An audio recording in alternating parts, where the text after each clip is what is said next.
Today the patrols will be doubled. Keep your eyes peeled. If you see anything out of the ordinary, report it immediately. Understood? Yes, sir.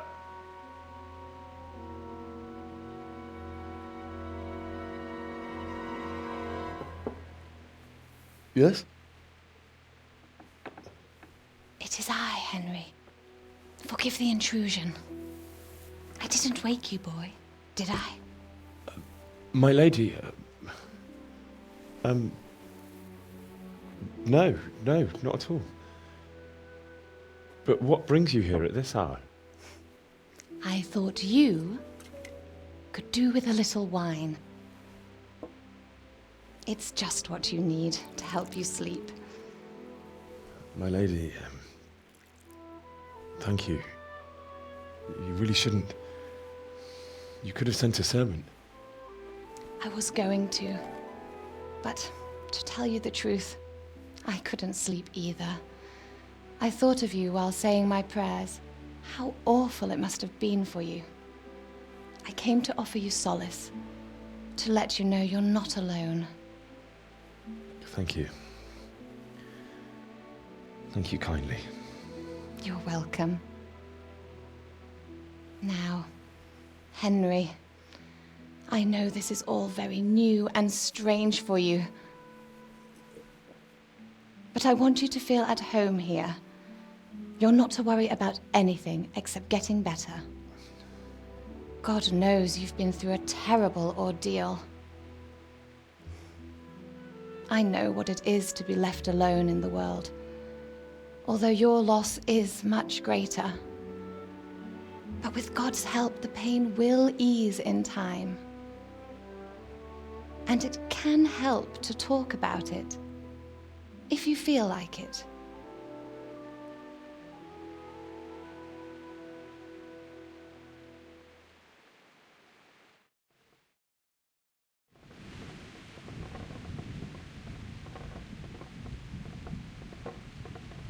I'm sorry, my lady, but I can't talk about it. Not yet.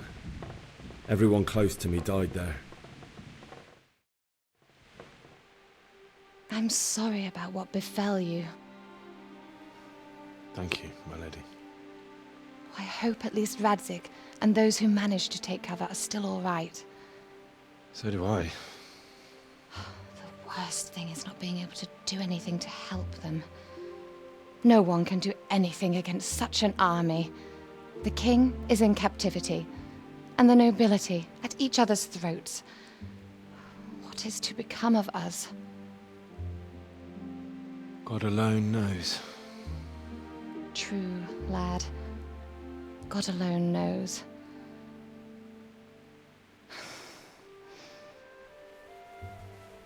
I should go. It's late. You must be tired.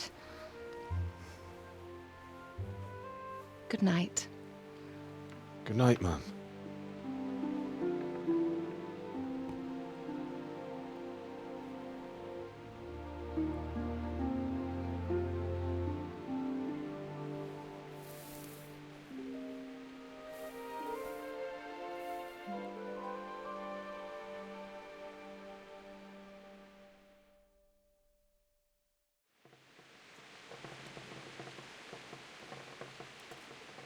You might be right, my lady.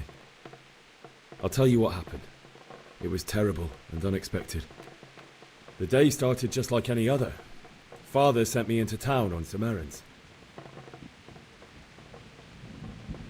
I went to the tavern to buy ale for Father. I know it's a job for a groom, but I didn't mind, because my girl Bianca worked there. I courted her a while and we agreed to meet in the evening, but our meeting was never to happen. Oh, dear boy.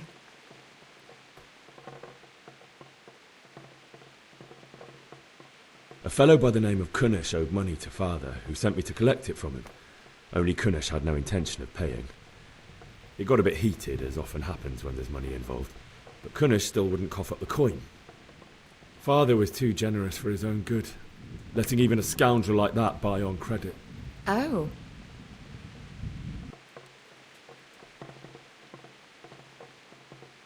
I met my friends right next to the Skalitz alehouse. When we heard Deutsch praising Sigismund, our blood boiled.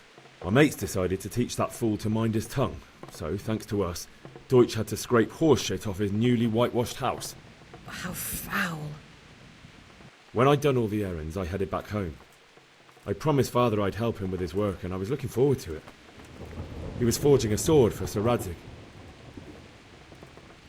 Father and I always chat in the forge. On that particular day, I asked him if he'd teach me swordsmanship. He said no. He said it's better for a man to keep his head on his shoulders than lose it over some pointless heroism. If only he'd known what fate had in store for us. Oh.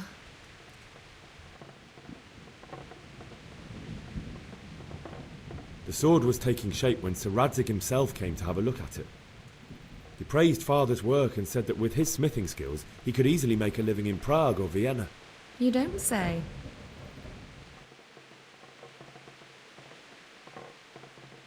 I'd been secretly learning sword fighting and hiding it from my parents. So when we assembled the sword, I tried a few moves with it. There's a big difference between a wooden sword and a real one. Maybe if I hadn't taken that sword in my hand, I wouldn't be here today. You're full of surprises. But Sigismund's horde was already on the horizon, ready to attack the town. I saw smoke on the horizon from a village Sigismund pillaged on the way to our town, which was soon to meet the same fate. God have mercy.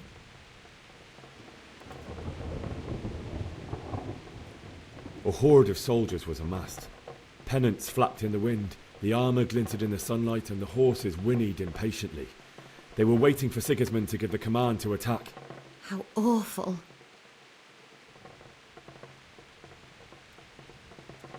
Sigismund's cavalry was composed of Cumans.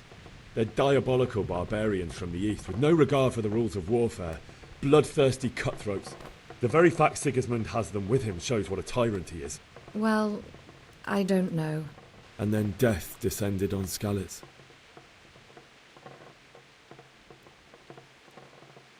The gate to the castle was open. The bells and horns sounded the alarm, and the villagers ran to the castle to take cover. They were carrying the few possessions they could grab in haste, and I saw the terror in their eyes. I can't even imagine how awful it must have been. I saw Deutsch trying to defend himself. The man who'd mocked King Wenceslas as a drunkard and praised Sigismund now stood facing his soldiers with nothing but a pitchfork, trying to protect his wife and son. It was hopeless. He slaughtered them all. That's so sad. I looked towards the tavern and saw a group of Cumans chasing down my Bianca, murdering her for sport. There was nothing I could do to help her. You mustn't blame yourself. She's with the Lord now. Father told me to take shelter in the castle while he went to get Mother. She was stranded in the town, surrounded by Sigismund's butchers.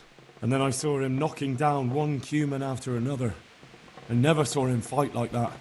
But then the leader of Sigismund's raiding party, a knight in full armour, saw Father and charged at him. He cut down my father without a thought. And then he turned on my mother. And he murdered her in cold blood. You poor boy. May the Lord have mercy on their souls.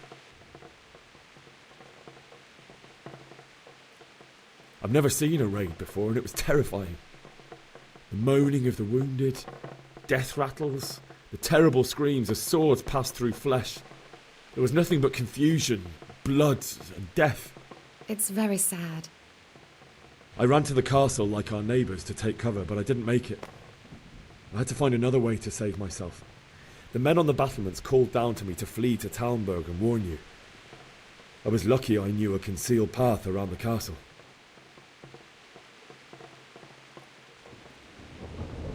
I wasn't safe yet. The Cumans were going from house to house below the castle, looting and then torching them. They encircled the castle, and it was clear they could spot me at any moment. May God punish them.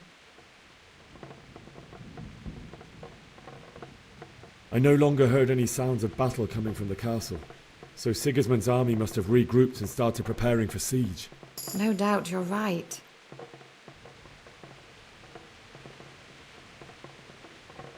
I needed a horse to get to the safety of Talmberg and to warn you all. And with all that was happening, You thought of others like a good Christian. I ran as if my life depended on it, which it did. But my guardian angel watched over me and I made it to the mill below the castle. It's as well you did. The Lord be praised. Then I heard a scream. It was Teresa, the mill wench. She'd been caught by a gang of Cuman savages who planned to violate her. I had Sir Radzig's sword, and even though there were several of them and they were better armed, I had to try and save her. I wanted there to be at least one person I'd helped. And I succeeded, even though it almost cost me my life. After that, I stole a horse from them and rode off. Like a valiant knight. I'll never forget the horror. It will haunt me for the rest of my life. That's terrible. How could something like that happen? God alone knows why he lets such things happen. You poor boy. I understand your grief, but God is not to blame for the ills of this world. That is the work of Satan and those who do his bidding. Those who are corrupted by greed, envy, and pride. You must not lose faith, whatever life brings. Fate has not been merciful to me, and my husband either. Although in comparison to the horrors you went through. I was young when I married my husband. It was my father's wish. Divish was a lot older than I, but a woman must bear her lot. Shortly after our marriage, before I even got a look at Talmberg, the castle was stormed and my husband was imprisoned. Really? My husband had some quarrel with Sir Havel Medek of Valdek, who decided to resolve it by force. He stormed the castle, burned down the village of Pribyslavitz, and killed many of our men, even the old chamberlain. He imprisoned my husband in the castle and put his own garrison there. That's awful. I was barely 18 years old, and all of a sudden, I was left alone with Sir Robert. We didn't know what to do. We went to Prague to appeal to the king and sought help from Divish's friends, but all to no avail.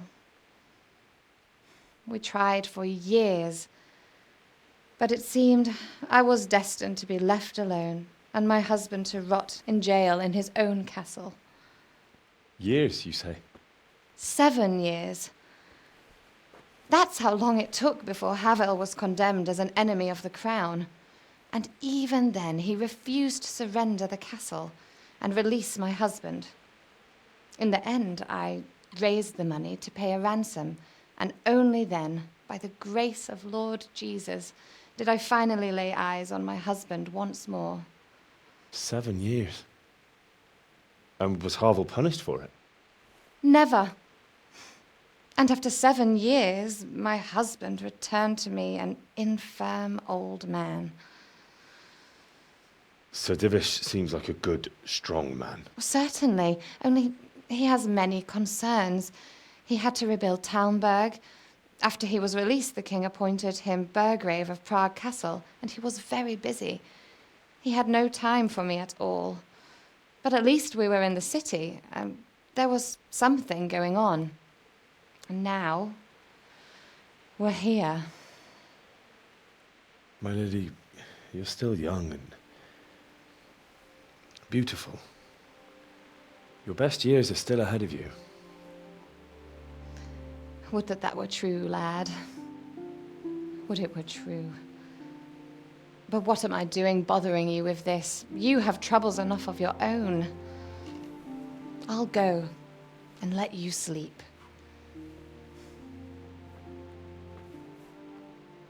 I enjoyed our little talk, Henry. Good night, and God bless. Good night, my lady.